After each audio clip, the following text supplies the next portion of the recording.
Welcome back, superhumans, to my fertility podcast. I'm Dr. Wise. And I'm Dr. Garcia. And today we're diving into super practical topics, questions that you have for us every day, such as what over the counter medications can I take? How do I handle these annoying early pregnancy symptoms, such as nausea, constipation, headaches, allergies, and even back pain?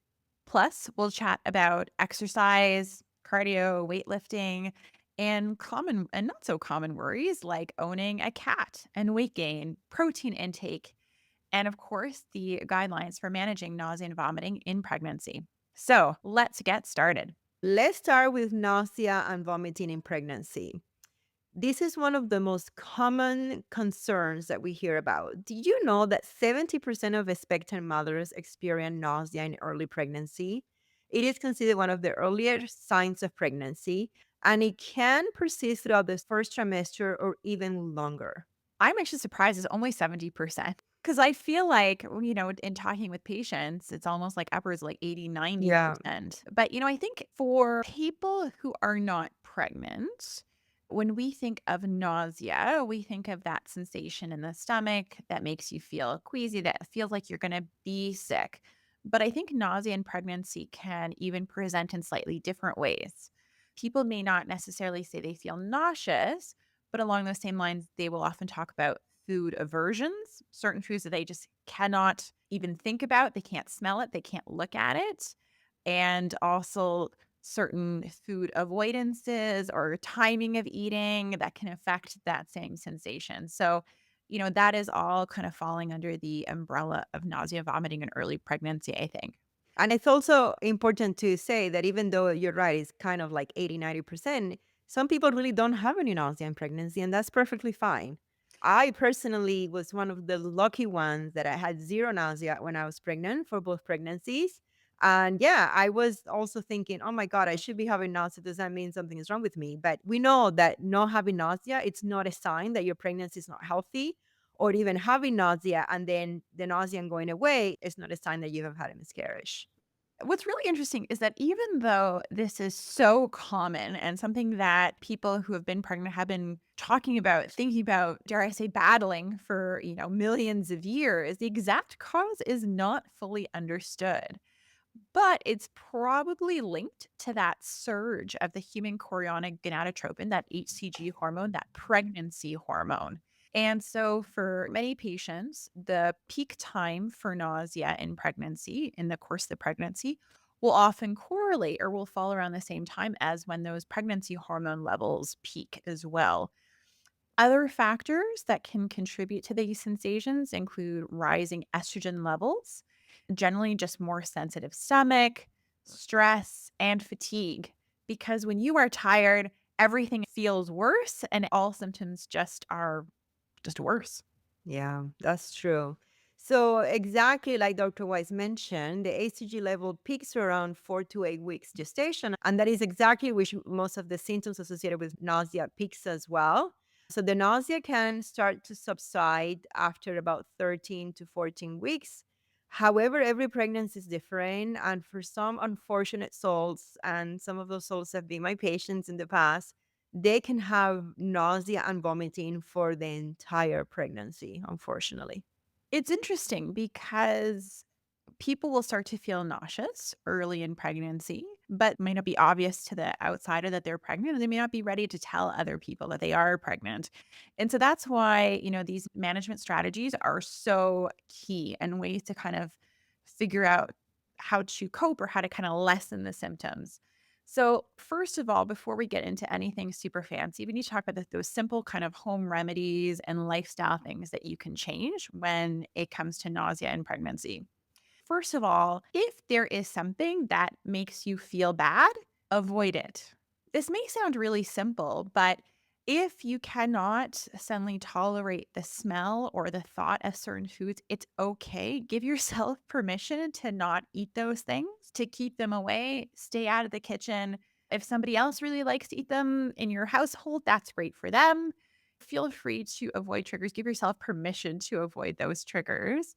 Certainly, I can imagine some family meals or bigger family get togethers may be slightly more challenging, but this is where, You have to work with your allies Yes. that may know about your situation. Maybe that's your partner, maybe that's somebody else to give you a good out for those scenarios. The other thing is you might want to eat smaller, frequent meals throughout the day. So rather than having like a big breakfast, lunch, and dinner, just break it up into small meals, and that's gonna distend the stomach less and potentially give you less nausea. Another thing to consider is to keep snacks around everywhere. So, oftentimes the guidance is to consider something that's like really plain, probably that's like a carbohydrate, something like soda crackers, plain popcorn, anything that you still find somewhat appealing. So, you're going to have these snacks on your bedside table. You're going to have these snacks in your car, in your desk, in your purse at all times. And even before you really get up out of bed in the morning, you want to think about putting something in your stomach just to kind of help settle it, especially before you try and brush your teeth, because that is certainly one of the biggest triggers for making people feel unwell. And it's also important to stay hydrated, but sometimes drinking plain water can actually make nausea worse. So, if you cannot tolerate plain water, you should still stay hydrated with other things. For example, ginger can really work wonders for nausea in pregnancy. You can try ginger ale, ginger candies, ginger tea, put ginger in the water. Another thing that can be really helpful as well is lemons, and again, if plain water is not something that you can tolerate, you can put some lemon in your water to A, be able to drink the water and stay hydrated, and B, the taste and the smell of lemons can help with nausea as well. When I was a medical student, I went to Tanzania for an elective for a medical relief mission, and all the women there were always sucking on lemons for nausea, and I always remember that. That's how I learned about lemons and nausea. So it's a very common type of home remedy that can be really helpful. Now, this isn't exactly a management strategy per se, but I think it's really important to say this. We have just talked about eating plain crackers and eating ginger candy and ginger ale. These are things that are maybe not characterized or often thought of as the most healthy of options. These are more processed foods. They might be more simple carbohydrates that we're talking about here. And let me say, it is okay. The first trimester, especially if you're having a lot of nausea, vomiting, it's survival mode, right? Do not stress out about trying to get the optimal nutrition and hitting your protein targets and getting your 5 to 10 servings of fruits and vegetables per day if you cannot stomach it. You really have to just basically think about how you're gonna survive through that time for Yeah, many people exactly. and give yourself some grace, give yourself the permission to know that you are not eating like your normal self, and that there's 2 other trimesters in pregnancy where you can try and focus a little bit more on that good nutrition that many people talk about, and we have talked about as well in previous episodes. So, it's okay to eat the ultra processed crackers. It is okay to drink the ginger ale, even if it is the one that has the sugar, because you are really just trying to survive and get through. Survive. Exactly. Now, when it comes to vitamins, studies have shown that vitamin B6 can actually be incredibly effective in reducing nausea in pregnancy. A dose of 10 to 25 milligrams every 8 hours can significantly reduce your symptoms. When you add vitamin B6 and doxylamine, which is an ingredient found in sleeping tablets, it can actually increase the effectiveness. Vitamin B6 and doxylamine is commonly known as a medication called diclectin, which in a big randomized double-blind study it showed that there was significant improvement in both the symptoms of nausea and vomiting as well as quality of life of participants. In that trial, 48.9% of participants chose to actually continue the medication after the study compared to 33% in the placebo group. So, this shows us that patients who have tried it found it, reasonable to take, found that it helped their symptoms, and they opted to continue to take it. So, diclectin is a safe and a well tolerated medication prescription option. But of course, if this is something that you're considering or something you're curious about, you should always consult your healthcare provider first. Now, let's touch on some other alternative remedies and what the literature says about it. I mentioned ginger, for example. There was a systematic review in the Journals of Obstetrics and Gynecology that looked at ginger, lemon, chamomile, and spearmint. And they found that they're all effective in reducing nausea. Now, another thing that is actually mentioned in the Society of Obstetricians and Gynecologists of Canada guidelines for nausea and vomiting in pregnancy is acupressure. You can actually purchase bracelets or armbands that specifically provide pressure to certain points, two spots on the wrist that can improve nausea and vomiting in pregnancy. And there it is actually in the guideline. The really great thing about this option is that, of course, there's no medication, there's no risk to your pregnancy or risk to baby, and it won't be so sedating. It doesn't put you to sleep like diclectin often can. So, again, that's another really great option to try. You can get those bracelets at any pharmacy.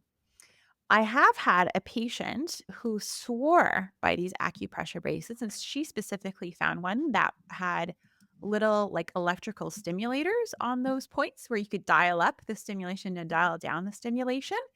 And she was pregnant with twins, and she absolutely swore by those bracelets.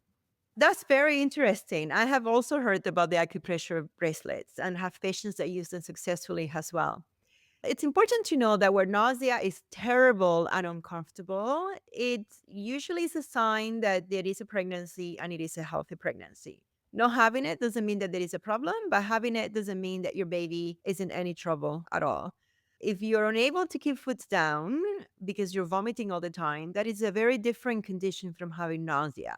You need to talk to your healthcare provider because there are other treatments that you might need, and the condition now is called hyperemesis gravidarum, which is something a little bit more serious that requires a different type of treatment. Let us move on to another extremely common complaint that women will have in pregnancy, and really not just the first trimester, but sometimes through the whole pregnancy. And that is constipation. Nearly half of all pregnant women will experience it at some point in their pregnancy. And so, what is constipation really? I mean, I think we can all imagine the feeling. I think we all have an idea, but it occurs when bowel movements will become infrequent or when they become really difficult, where people may have abdominal discomfort, cramping, where they may have to be straining. These are all not normal, not healthy things, and they all kind of fall under the umbrella of constipation. We can definitely blame progesterone for this one. Progesterone is the hormone that gets secreted during pregnancy. It's a very, very important hormone in pregnancy, but it can also cause a lot of problems. One of the things that it does is that it relaxes the intestinal muscles. Therefore, it slows down digestion. Also, many women are taking iron supplements in pregnancy because of iron deficiency. So, iron supplements can also cause constipation. So it's important to adjust your hydration and dietary fiber intake in order to counteract the effect of the progesterone on the iron and decrease the incidence of constipation in pregnancy. So, again, prevention and treatment really overlap here. And just to kind of reiterate, you really want to aim for a high fiber diet with 25 to 30 grams of fiber per day from things like fruits, vegetables, whole grains, and bran. Prunes and prune juice are also natural remedies with proven effectiveness. This kind of goes back to what I mentioned earlier about giving yourself permission to maybe not have the healthiest diet in the first trimester.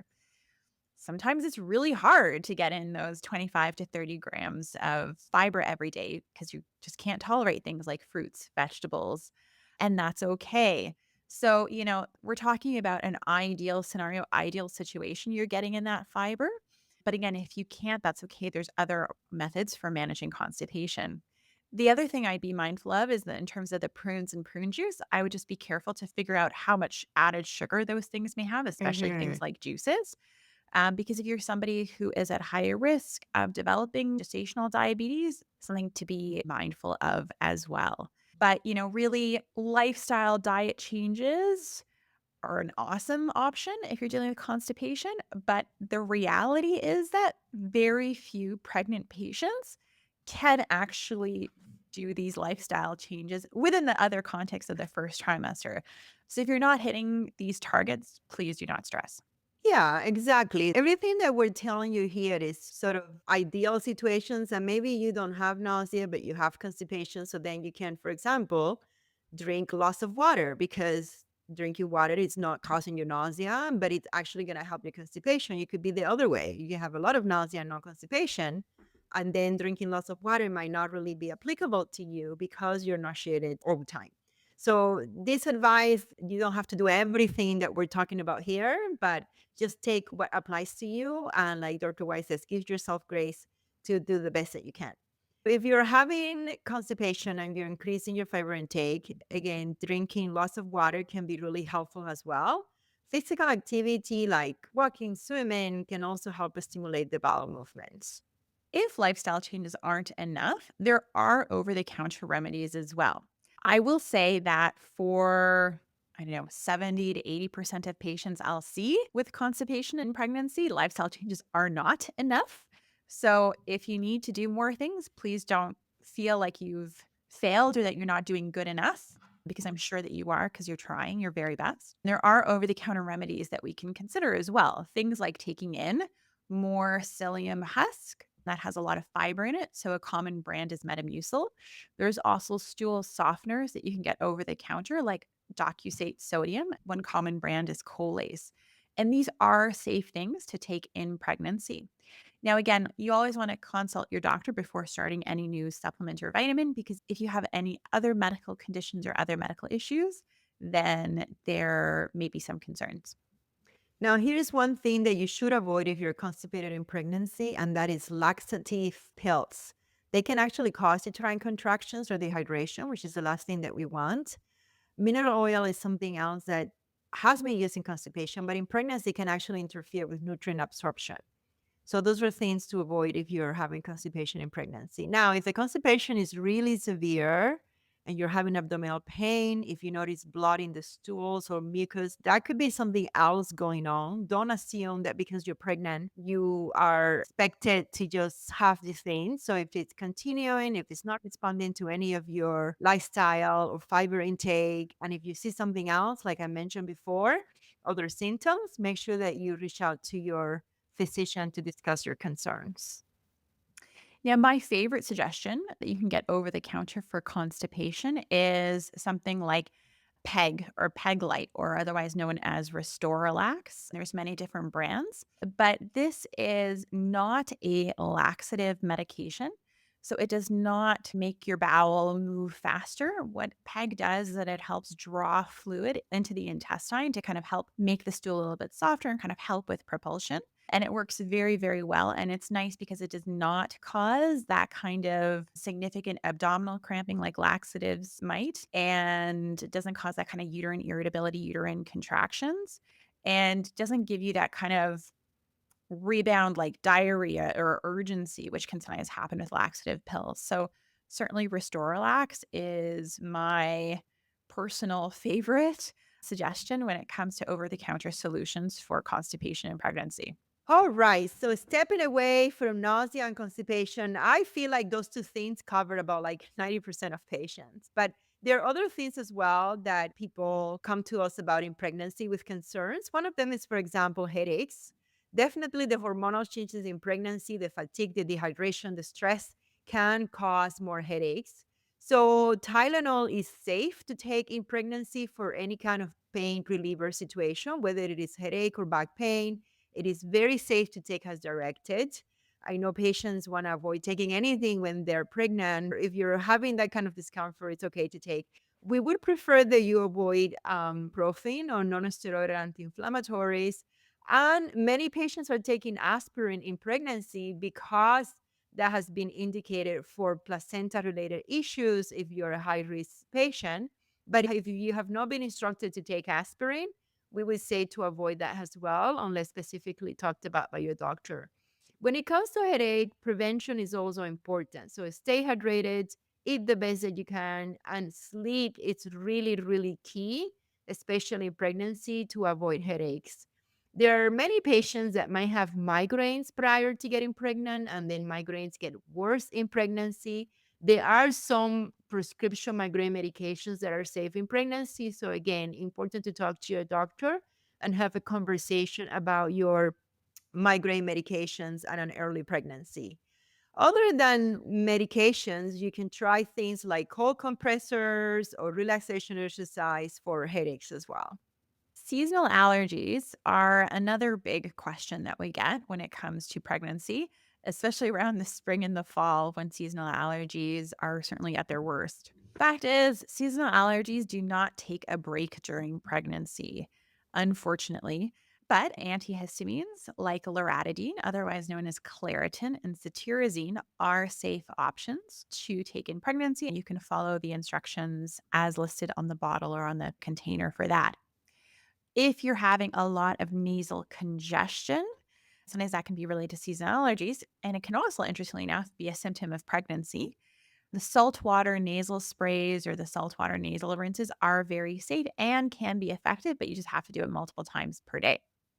The big thing is you want to avoid taking decongestants. So, the decongestant nasal sprays or the decongestant oral medications that are called things sometimes like pseudoephedrine. You want to avoid taking those because those are not considered safe in pregnancy, unless, of course, your doctor specifically tells you that you can take them. So now back pain. Back pain is super common as your body adjusts to pregnancy. It's going to generally get worse in the second and third trimester because you're going to be carrying more weight. And it tends to be also more severe when it is the second or third or fourth pregnancy because those muscles and those ligaments have been stretched. And now you're adding a new pregnancy. So it's very, very common for people to experience more of that musculoskeletal pain in the second, third, or fourth pregnancy. Like I mentioned, you can take Tylenol, plain Tylenol if you need it. Also, things like getting a supportive pillow for sleeping. There is a pregnancy pillow. It's like a whole body pillow that you wrap around your body, and it's great. It was so great that my husband stole my pregnancy pillow and I had to get a new one because he found it very comfortable, even though he was obviously not pregnant himself. I'm still bitter about that. Another thing that you can use is a belly band. I know a lot of my patients that have. What it does is actually supports the abdomen and it can decrease the pressure on the back as well. There is also a lot of questions about like, oh, can I get in the hot tub when I'm pregnant? Can I do a heating pad? And we don't recommend getting in a hot tub when you're pregnant. It can lower your blood pressure, you can faint, also excessive heat is not great for the baby. But you can use a warm compressor, nothing that is too hot. But if you are having a lot of pain, like one of those heating pads in the lower setting for about 20 to 30 minutes can be okay and provide some relief. And we say it again, exercises. Sometimes that's the last thing that you want to do when you have back pain. Believe it or not, even when you are in pain, doing things like stretching, prenatal yoga, swimming, they can strengthen your core and ease the pain of the pregnancy, which usually comes from just having to carry that weight on your back and your core muscles. Now, along the lines of back pain, there are a lot of other aches and pains that can happen in pregnancy in many areas, not just the back. But certainly, another option to sort of help manage that is pelvic floor physiotherapy. And so, we spoke with Cornerstone Pelvic Physio on episode 45 of our podcast. And that is something that patients, especially in the second trimester and third trimester, may want to consider. And again, that pelvic floor does extend into the lower back, so sometimes that can also help with back pain. So now let's switch gears and talk about weight gain in pregnancy. Another common question, and it could be a very sensitive topic. We're going to spend a little bit of time on this one because we want to make sure that we answer your question in detail. You need to gain weight when you're pregnant. Weight gain is essential for a healthy mom and a healthy baby. Now, how much weight should you gain? That is the question. And it really depends on your pre pregnancy weight, or in other words, your BMI or body mass index. And as you know, the BMI is a measure of your weight relative to your height. And as you also know, because we've talked about BMI and fertility, It is an imperfect measurement of your health. If you want to know more about BMI and fertility, make sure that you check out episode 26 on my fertility podcast. Generally speaking, in terms of weight gain in pregnancy, here is kind of a quick guideline to give you a bit of an idea. And this is according to the Institute of Medicine. So, for somebody who is starting pregnancy that is underweight, meaning a BMI is under approximately 19, then the expectation is that that person will gain about 28 to 40 pounds in the pregnancy. In someone who has a quote unquote normal weight or that BMI sort of sitting in and around the 19 to 25 range, we would recommend that that person aim for a weight gain of about 25 to 35 pounds. If someone is starting the pregnancy at an overweight BMI, meaning that that BMI is about 25 to 30, then the recommendation is a weight gain of about 15 to 25 pounds. If somebody is obese, meaning that their starting BMI pre pregnancy is 30 or over, then the weight gain that's recommended in pregnancy is about 11 to 20 pounds. So, as you can see, the weight gain that is recommended is relative to the starting BMI, and that when you are starting the pregnancy at a higher BMI, then a lower amount of weight gain is recommended. Now, remember, these are just guidelines, and your obstetrician would be the best person to really counsel you as to exactly what is appropriate weight gain for your specific situation. We know that gaining the right amount of weight gain, that's not too much and not too little, can lower the risk of complications like gestational diabetes, preeclampsia, and the risk for cesarean section. Once again, we know that the number on the scale doesn't tell the whole story. So we're just giving you the guidelines here as to what you might hear from your obstetrician based on your starting BMI. The other important point when we talk about weight gain in pregnancy is that it's not linear, meaning that it's not like, okay, if my doctor tells me I'm going to gain, 30 pounds in pregnancy, then if I take 9 months divided by 30 pounds, I should gain that many pounds per week. No, don't think of it that way because it will vary a lot throughout the different stages of pregnancy. So, for instance, some patients in the first trimester of pregnancy, especially if they're really nauseous or having vomiting, might actually lose a couple of pounds. And that can be very normal. And that does not necessarily mean that you're going to have an unhealthy pregnancy or that there's something wrong. Certainly, that week to week weight gain, or sort of from that prenatal appointment to prenatal appointment, sometimes it can jump, sometimes it can stay flat. It is not linear, and that is absolutely okay. Now, if you ever wonder where that weight goes, let me give you a quick breakdown. The baby is the obvious culprit of the weight gain. At term, it's about 7 to 8 pounds. But then there is still, you need to increase your breast size, especially if the breasts are engorged for breastfeeding. That's about 1 to 3 pounds there. The uterus becomes a lot bigger than a non pregnant uterus.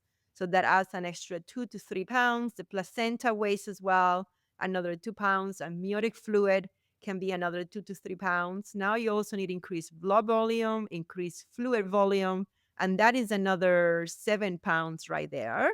And then the fat stores, which are really important for energy reserve. So that can add another 6 to 8 pounds, and that adds to approximately 25 to 35 pounds of weight gain throughout the whole pregnancy in somebody who started with a normal BMI. Along those lines, for this weight gain, the calorie needs will also increase throughout pregnancy as well. This is the number of calories that a person will need to consume to gain the appropriate amount of weight. In the first trimester, most women, most people who are pregnant, do not need any extra calories. So, again, even if you're not feeling very well, you don't have to worry about eating a lot more, eating extra, or that quote unquote eating for two that we sometimes hear. First trimester, you really do not need any extra calories. Now, by the second trimester, about an average 350 calories per day is needed. And by the third trimester, the expectation is that someone's going to be consuming about an extra 450 calories per day. Does that mean that you can have like the full sleeve of Oreos? Please do not do that, or please avoid that as much as you can. Really, these calories should ideally be coming from nutrient dense foods, the whole grains, lean proteins, fruits, veggies, and healthy fats.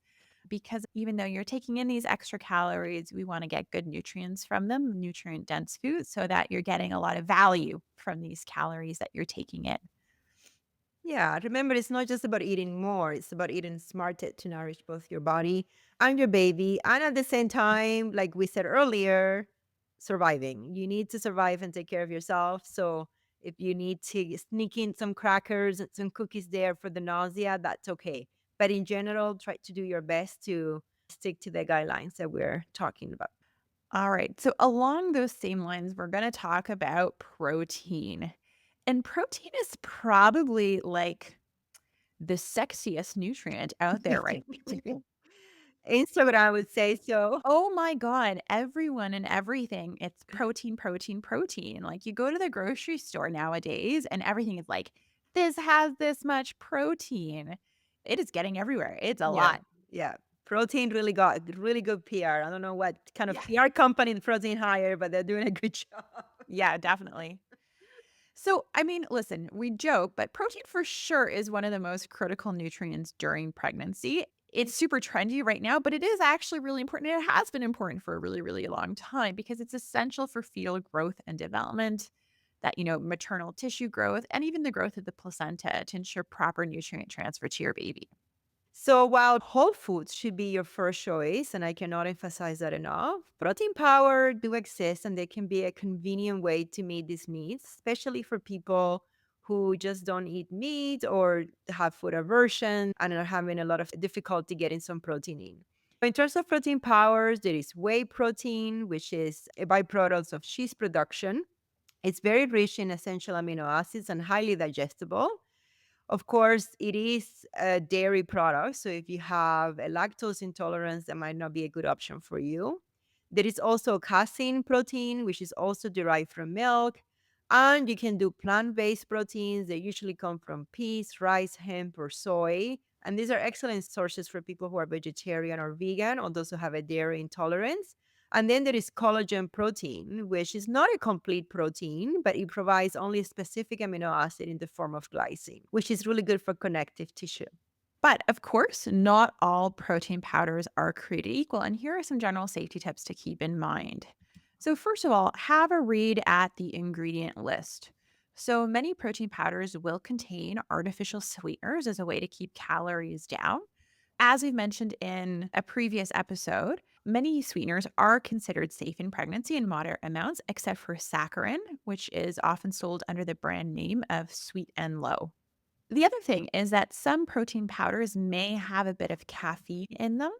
Not all of them, but some of them do. So just make sure that you're being mindful of that and including that in your total caffeine consumption in a day, which we want to limit to about 2 to 300 milligrams per day. Some protein powders may also contain other kinds of herbs or ingredients like ashwagandha or ginseng. These are not as well studied in pregnancy and they may not be safe. So always just be mindful to check labels so that you know exactly what you're getting.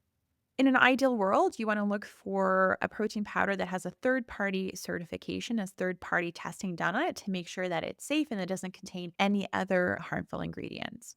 The best source of protein comes from whole foods. For example, lean meats like chicken and turkey, fish if it's low in mercury, like salmon or trout, eggs if you can eat dairy products, and as well as Greek yogurt. That's my favorite source of protein. Greek yogurt as well as cottage cheese. Now, there are some beans like lentils and chickpeas that also have proteins. And of course, there is nuts, tofu, and tempeh that are also excellent choices. And remember, protein, it's not just about quantity, right? It's also about quality. So you want to aim for getting your protein from a variety of different sources in your diet. So you're getting all the essential amino acids and maybe some other nutrients. Like, for instance, those legumes have a lot of fiber too, which can help with constipation, right? Yeah. And one good thing about protein being so popular is that people can find lots of recipes that have tons of protein in them because they're all out there everywhere. Oh my goodness. I've got my husband hooked on these protein cookies. As soon as I realized you could bake with protein powder, it opened up a whole new world for me. Yeah. For me, it's really the Greek yogurt, like low fat Greek yogurt. There is 30 grams of protein in like 175 grams of Greek yogurt. And that's my go to every day. Mhm. I love it. I do a batch of the protein cookies every week, and my husband will take one for his breakfast because he likes sweet baked goods in the morning. So that works for him. Mhm. Well, yesterday I made a big protein pancake, just like in a big sheet. And then I cut it up and put it in the freezer. So I'll be eating protein pancakes every morning this week Oh, that sounds because good. it is a very busy week, as you know, at the clinic. Lots of early retrievals Yeah. Greek yogurt, frozen berries with some all bran has been my go to breakfast. forever since I've known you.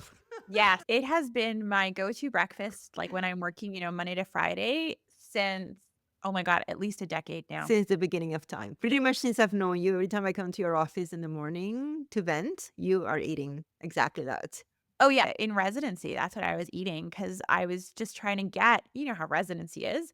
I was just trying to get enough food in my face in the morning. I could make it through whatever that day would hold for me, which was usually chaos in residency. Now let's talk about exercise during pregnancy.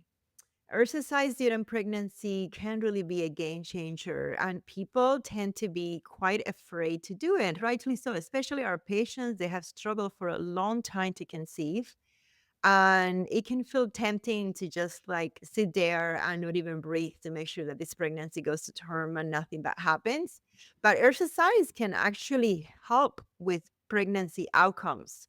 Even just 20 to 30 minutes of moderate physical activity can make a big difference in terms of nausea, back pain, pregnancy discomfort, how you go through the labor process, and overall the health of mom and baby. And let's not forget the long term benefits of exercise in general, right? Staying active will help promote muscle tone, strength, endurance. In fact, I remember, and I actually don't know if this is true. I should probably be fact checking this, but somebody once told me that the physiology or what happens with a vaginal delivery, it's almost that physical effort is analogous to running a marathon. And I feel like for anyone out there listening who has had a vaginal delivery, they're probably nodding their head and agreeing with me. Yeah, I'm definitely not in my head. But when you think of it that way, the delivery, the labor, it's almost like you're training for something. Yeah, You're training for this exactly. big physical effort, and I think that's how you have to kind of frame it, that Yeah. your body is gonna go through this big crazy thing where your heart rate's gonna be up, we're gonna be relying on your muscles, your endurance. I always tell patients, "You're training for delivery now. This is like the race that you're gonna run," right? Yeah, I love it. And I wish I had heard that advice when I was pregnant because I was one of those really scary cat people. Even though I knew better after having gone through fertility, I just didn't want to move and I regret it. So do what I say and not what I do. You can do better because now you have my fertility podcast and Dr. Weiss telling you that you're training for a marathon. Mhm. Now, the big thing with exercise in pregnancy is, of course, it depends on your specific situation. You want to make sure that if there is a high risk pregnancy for many different reasons and you've been advised not to exercise, then don't do it. Don't listen to us. But if you've been told that exercise is safe for you at your particular stage in pregnancy, then you want to just sort of think about what those activities are. Not all exercises are going to be safe in pregnancy. Not all physical activities are going to be safe in pregnancy. The big thing is that you want to do things that have a low risk of you falling. Running outside in January when it's really icy, probably not a great idea. Running inside on a treadmill, for instance, might be okay. You want to avoid things where there's also risk of abdominal trauma. So, like contact sports, right? Like you're not going to be playing tackle football in pregnancy. Or boxing or skiing or horseback riding. Those are all things that increase the risk of falling and having an injury. You also don't want to exercise to the point of exhaustion. So you want to listen to your body, even though it is kind of like training for a marathon. This is not the time that you actually want to train for a real marathon and increase your exercise tolerance overnight because there's a lot of physiological changes happening in pregnancy as well. So I think it's still important to listen to your body and continue to do a physical activity that you're comfortable with, not necessarily the time to break a new personal best record. Here are a few key guidelines when you're thinking about physical activity or exercise in pregnancy or even outside of pregnancy, really. I mean, you want to make sure that you're wearing comfortable, supportive footwear, of course. Your feet might get swollen in pregnancy, your feet shape might change as well. So you might have to change that up. You want to make sure that you're staying hydrated. Drink plenty of water before, during, and after exercise. And you want to avoid exercising in hot or humid conditions. Pregnancy is not the time to be doing hot yoga because you're going to be feeling way more dizzy. Your blood pressure is much more likely to drop. You're much more likely to pass out. And there may be some risk to being in high heat for the pregnancy itself. So, this is definitely the time for being in air conditioning, especially if it's the middle of summer. You want to skip exercise that involve lying flat on your back after the first trimester, as this can reduce blood flow to the uterus as well. You also want to include some stretching and mobility exercises as well as part of your routine. Now, the types of exercises that you do might be a little bit different. Your mobility exercise might be a little bit different. And so, this is where reaching out to a professional may be really helpful, like a personal trainer or a physiotherapist, to talk about pregnancy specific modifications for whatever activity you prefer doing. Now, remember that exercise isn't just safe in pregnancy, it's actually recommended provided that you don't have any contraindications. So make sure you talk to your doctor about it before you start an exercise program. But really look into being active. I know Peloton has a prenatal series, and there are prenatal classes that could be in the community center where you live at or your gym. If you are unsure about how to balance your diet and exercise, you can consult a dietitian as well. And we have some links on the Market Fertility website.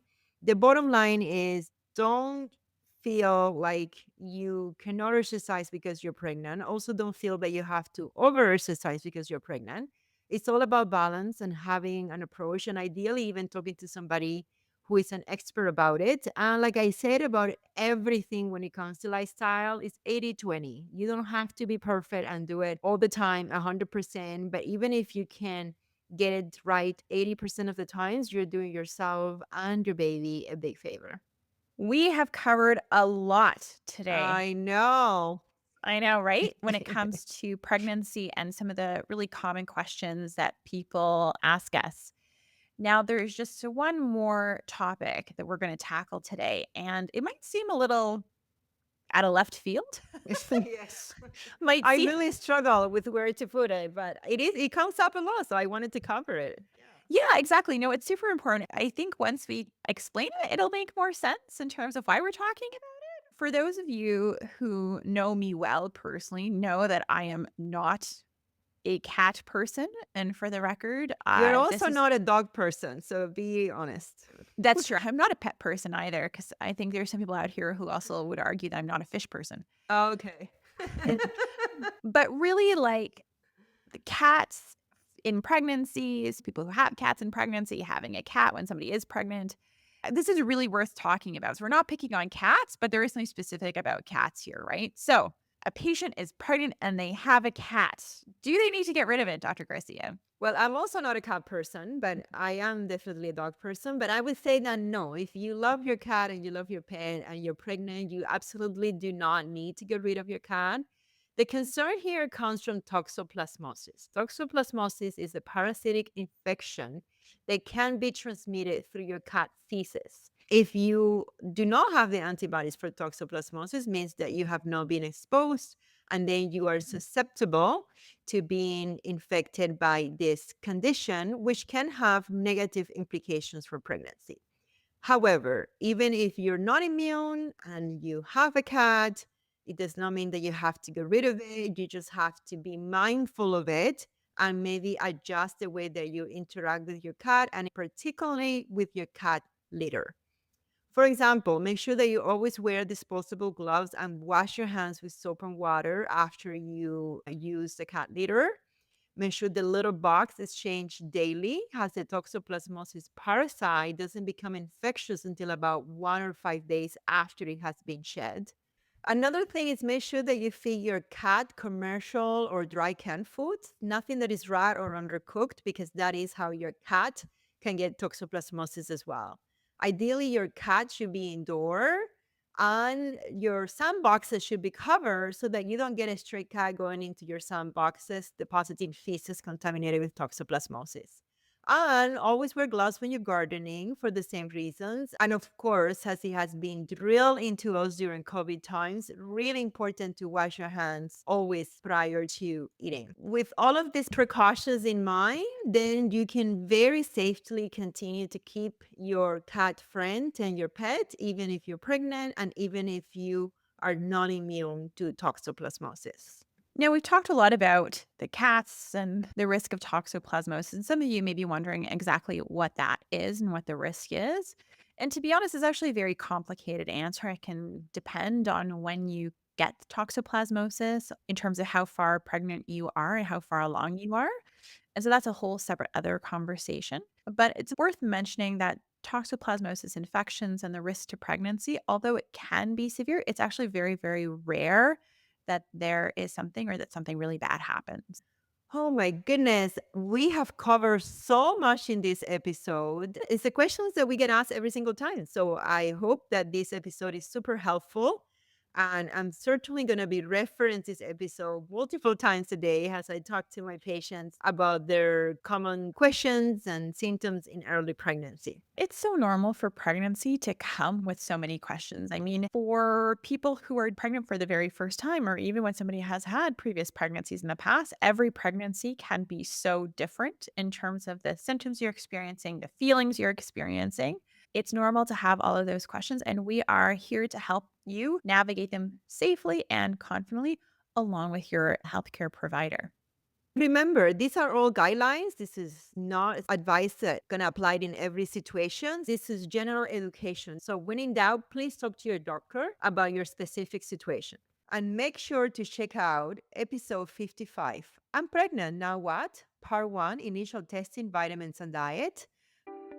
And that's a wrap for today, Superhumans. If you're looking to connect, get social with us. Follow us on YouTube and Instagram at My Fertility Podcast or visit us online at myconfertility.com. And don't forget, follow, subscribe, and share your favorite episode.